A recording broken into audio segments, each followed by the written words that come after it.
he allegedly had been wearing a wire for the last 2 years. I'm 22 to 24.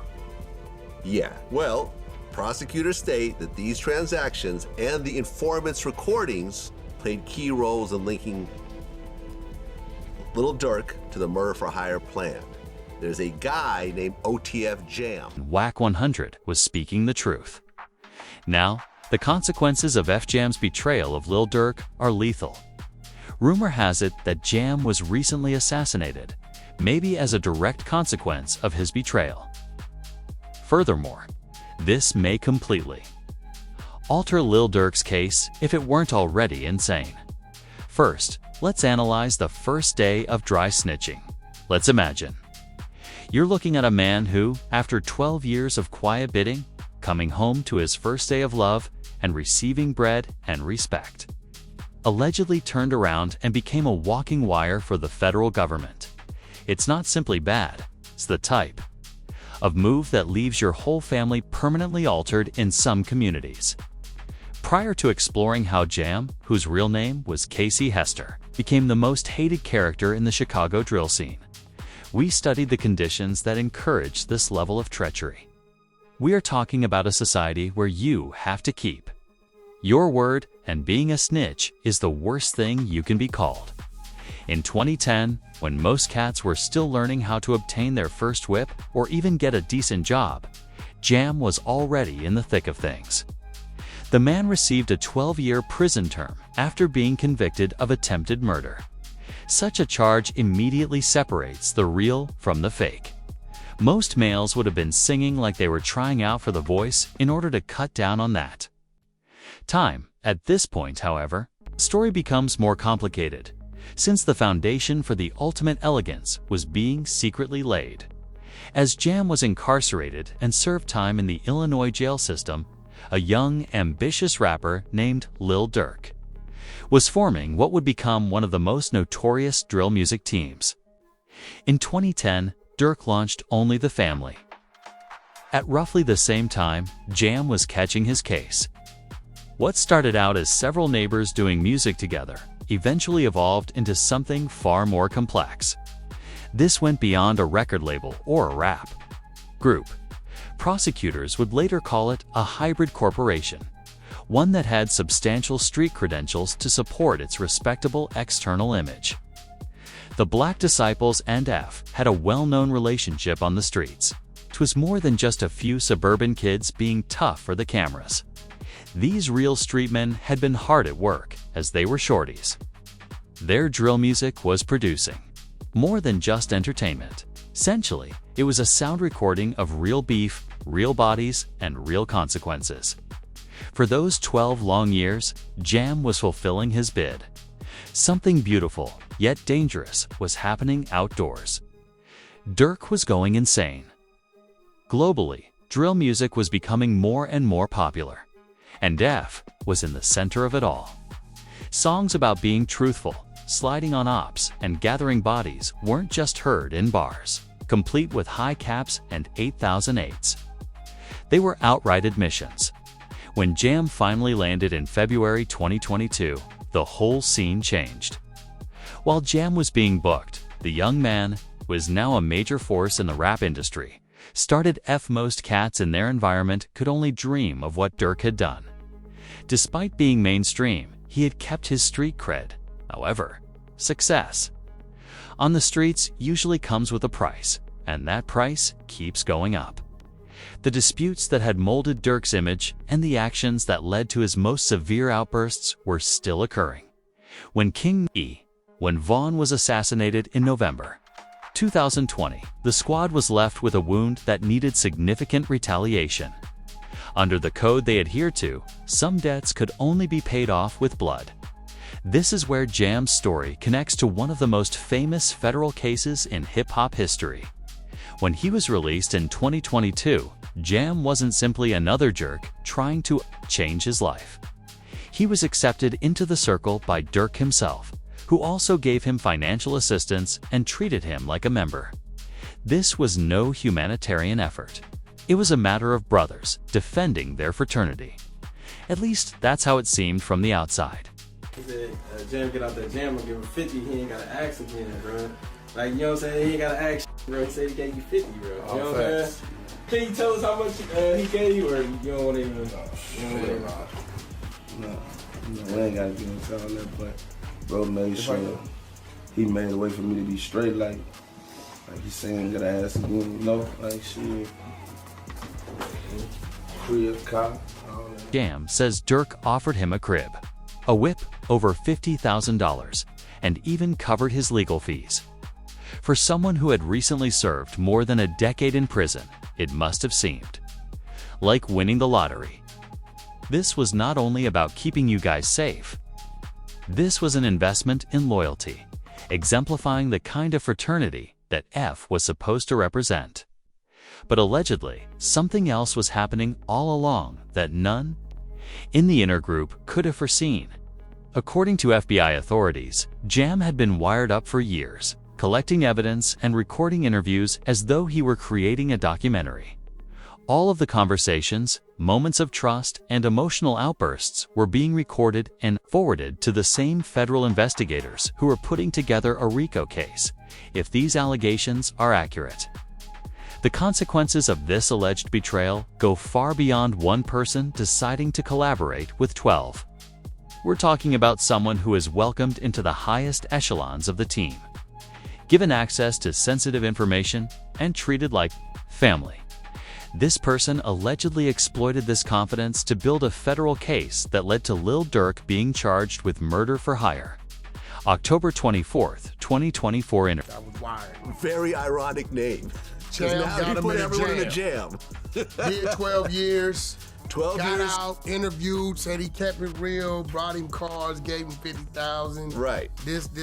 Written rules regulate everything in the hood. A jury or judge is not necessary under certain legal systems, conduct standards, or enforcement strategies. In effect, being called a rat is a death sentence that the state does not enforce. It's your own parents, the same people who used to love you. Whatever the truth of these charges, the fact that they have been made public means that Jam's life is probably already lost in the eyes of street code cats. All of them choose to live in a starkly real world. Bodies start to fall when the trap is exposed. The fall of 2024 was supposed to be the most disastrous season in history. But the groundwork for this destruction had been established much earlier, fed by real blood and a thirst for revenge that would eventually eat up everything in its path. The next events read like a Hollywood crime film, but the consequences were all too real, and the bodies that fell weren't actors getting back up when the director shouted, "Cut." To completely understand the extent of what allegedly happened, we need to analyze the events leading up to the August 2022 shooting in Los Angeles that killed Quando Rondo's cousin, Seva Lal Pab Robinson.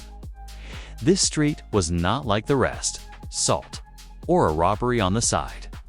According to the federal government, this was a carefully thought-out hit that went terribly wrong, killing an innocent person while the intended target ran away alive. The alleged conspiracy was sparked by King Von's death in Atlanta in November 2020. During a confrontation with Quando Rondo's supporters, Von was more than just a rapper to the F family. T was blood. He was his brother. A T could use a dedicated soldier like him. In their world, his passing created a debt that could only be settled by another person's life. Still, this is a hereditary reward that's gonna go on forever. People that love Von, even fans, I ain't even talking about his real loved ones, just fans. People gonna have a problem with them. However, at this point, the story takes a dark turn that exposes the entire scope of the alleged betrayal. If Jam was truly moving around with a wire, as the feds claimed, he was not just a spectator watching from the sidelines. He was actively documenting the preparation, the execution, and the aftermath of what would later be called a murder for hire conspiracy by the prosecution. The level of access that Jam was said to have is really astounding when you consider what it means. Court documents suggest that on the day of the alleged attempt on W. Quando Rondo's life, An informant may have provided recordings and details regarding flights purchased with F credit cards. No man was working outside, peering in. This person had VIP access to the entire company. Someone with knowledge of the financial transactions, the strategic discussions, and the vacation plans. According to the indictment, multiple individuals tied to OTF coordinated the plot and discussed payments after the alleged attempt on Quando's life. The plan allegedly involved offering music industry opportunities and cash rewards in exchange for the killing of Quando. The intricacy of the alleged operation is what causes such harm to all parties. The 5 people who were ultimately arrested: Dasa Houston, Keith Jones, David Brian Lindsay, DeAndre Dontrell Wilson, and Kayvon London Grant were not merely associates or hangers-on. These cats were vital to F's company, and they had been trusted with the most sensitive aspects of it. Still, the most shocking realizing the timeline results in revelation. Jam is accused of utilizing government recording devices for years after leaving the pen in February 2022. This suggests that virtually every interaction he had with F members during this period may have been recorded and examined by federal officials. Putting together a case. I'm 22 to 24. Yeah. The amount of psychological manipulation required to maintain this kind of deception for years is unfathomable. But think about what this really means. As Durk was providing him with money and the members were treating him like family, Jam was allegedly recording everything and providing it to the same federal agents who were fabricating cases to destroy the lives of everyone who trusted him. He was also participating in the most intimate conversations regarding strategy, retaliation, and survival. During this operation, federal investigators are said to have collected a significant amount of damaging material. The prosecution claims to have records of discussions about payments, evidence of financial activity, and thorough knowledge of the planning and carrying out of the alleged murder-for-hire scheme. This isn't circumstantial evidence or hearsay. If these allegations are true, this is a comprehensive record of criminal activity over a number of years. Perhaps its most damaging aspect, though, is that this alleged betrayal cuts directly to the heart of what it claims to stand for. The organization was more than just a business or unofficial club. It was supposed to be bound together like a family by common experiences, dedication to one another, and a code that placed a higher emphasis on unity than anything else. Jam is accused of committing a fundamental violation of everything that held the crew together. How would they know that music contracts was offered? Who would have to tell them that? Well, prosecutors state that these transactions and the informant's recordings played key roles in linking Lil Durk to the murder-for-hire plan. There's a guy named OTF Jam. F has responded to these revelations in a thoughtful and enlightening way. While some have completely severed their relationship with Jam, others continue to support him and show disbelief. The crew is split between people who don't believe someone they trusted could be capable of such treachery, and those who see the writing on the wall and are trying to protect themselves from further harm. The footage of Jam eating McDonald's during what appears to be a federal interrogation has gone popular on social media and spawned memes that mock what many view as the pinnacle of disloyalty, serving as the ultimate symbol of this alleged betrayal. The image of someone eating in civilizations where loyalty is highly valued. It has struck a raw chord, even if it means ruining the lives of people who loved him. The consequences of this alleged betrayal, however, extend far beyond the hip-hop community. If these allegations prove to be true, federal law enforcement has reached a new level in its approach to dismantling what they view as criminal organizations. This is not just about making arrests for specific crimes. This entails constructing comprehensive cases that, with persistent penetration and meticulous documentation, have the ability to topple entire organizations. OTF Jam did 12 years for attempted murder back, I guess around 2010. He got out in 2022, right around the same time of the Quando situation, and he allegedly had been wearing a wire for the last 2 years. Considering the premeditated nature of the operation, it seems that federal investigators had been getting ready for years, carefully placing their alleged asset and waiting for the right moment to attack. The arrests, the collaboration of several agencies, the comprehensiveness of the charges all demonstrate a level of planning and preparation that far surpasses what most people expect from law enforcement operations. Word of these charges has spread both inside and outside the hip-hop world, evoking a range of reactions, including astonishment, disbelief, and anger. Many people are questioning how someone could maintain such a lie for so long, while others are wondering what this means for the future of groups like F. The final episode of this story is not only about what allegedly happened to Jam. It also discusses the game's permanence and maintaining its authenticity while going federal. It is about the complete breakdown of trust, the deadly consequences of betrayal, and the awful consequences of federal intrusion on communities that depend on loyalty and silence. What's seen through the mess, the expense of reprisals, the might of federal law enforcement, and the pointlessness of trying to follow the law in a society where laws are established by the federal government are all cautioned about by this alleged betrayal. However, before we examine the alleged consequences of Jam's actions, we must first understand how devastating these discoveries have been for people who trusted him with their lives. Eventually, on December 17, 2024, Jam took to Instagram stories to address the mounting charges. As soon as the discovery, whether the charges are later proven to be true or not. Being accused of being a federal informant is often enough to land you a permanent dirt nap in the world in which you functioned. When the truth is revealed, you'll discover that I'm not the way the federal government found us or constructed their case. The documents will reveal everything, so I'm going to release them. And this denial was made much too late to reverse the damage already done to his safety. And, more importantly, his reputation. I know Jim personally. Oh, really? Like, Okay. Personally. So, my mom's side, that St. Life Evans, St. Lawrence, all that shit, Evans Mob, his squad, like that, where Jam is from, he would be considered my op, but he not because of my other people type, because he's from 79th and Vernon.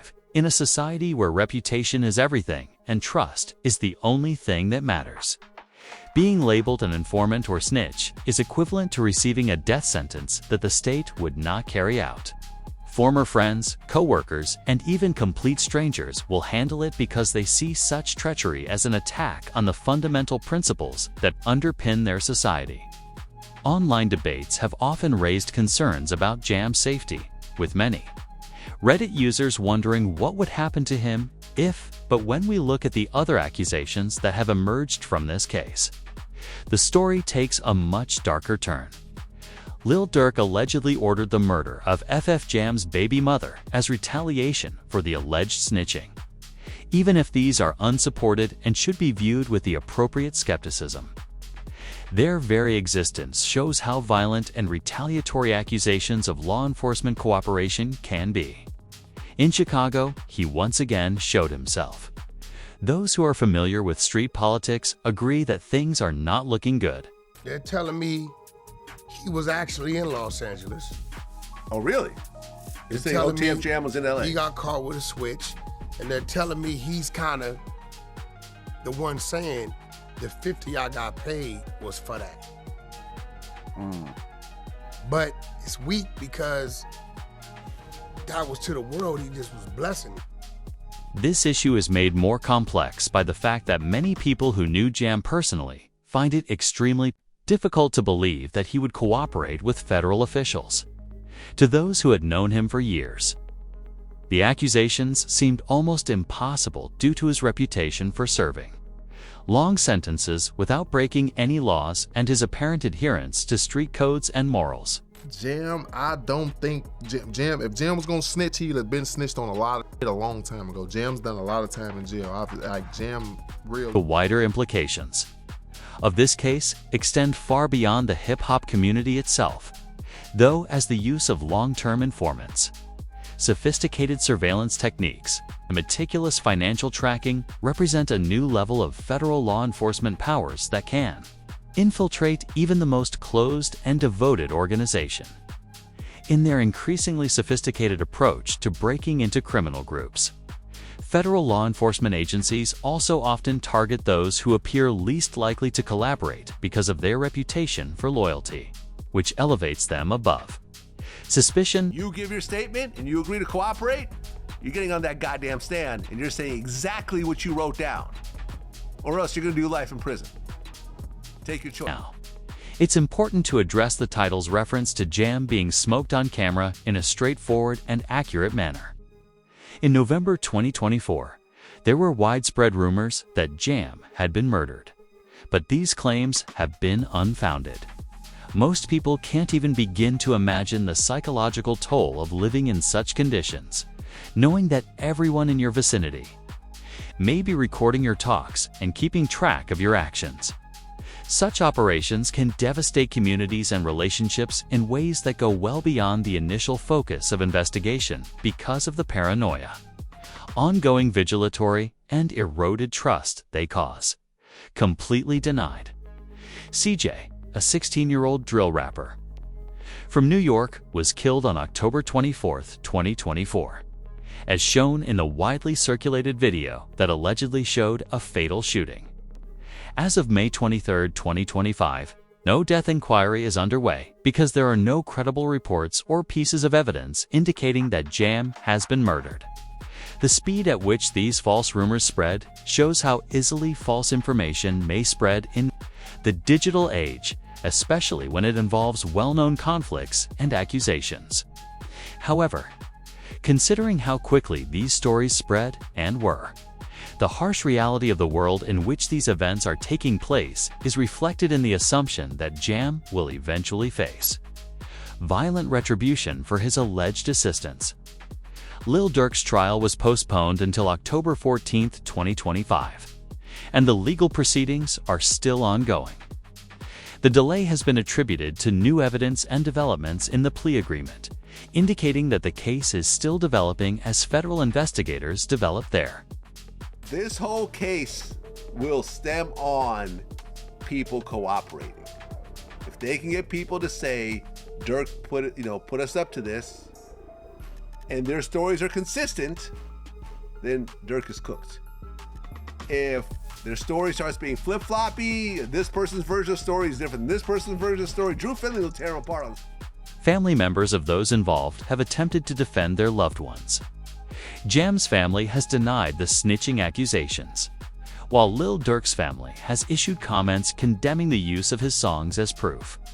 The arrest of several key members and the ongoing legal disputes have had a completely catastrophic effect on OTF as an organization, which threatens to topple everything Lil Durk has worked so hard to build over the past 10 years. The loyalty and trust that had kept the group together have been completely reversed by using their own bank records, correspondence, and internal relationships as evidence against them. These public defenses highlight the human cost of these court cases and how they impact not only the parties directly involved, but also their entire support system. Jam's story has already become a warning about the cost of living, by codes that federal law enforcement has learned to exploit and manipulate. Whether he turns out to be the informant that prosecutors claim he is, or an innocent man caught up in government overreach, the ultimate lesson from this tragic story is that the old traditions of loyalty and silence may not hold true in a world where the federal government has access to limitless resources, cutting-edge technology, and the willingness to use long-term infiltration tactics. The streets may have their own set of rules, but federal prosecutors have a completely different set, and they usually win. In the end, this story is a reminder that the House always wins when playing street games with federal consequences, and the price of admission might be higher than anyone can afford. Thank you for watching. To see more videos like this one, click on one of the boxes that is currently playing on your screen.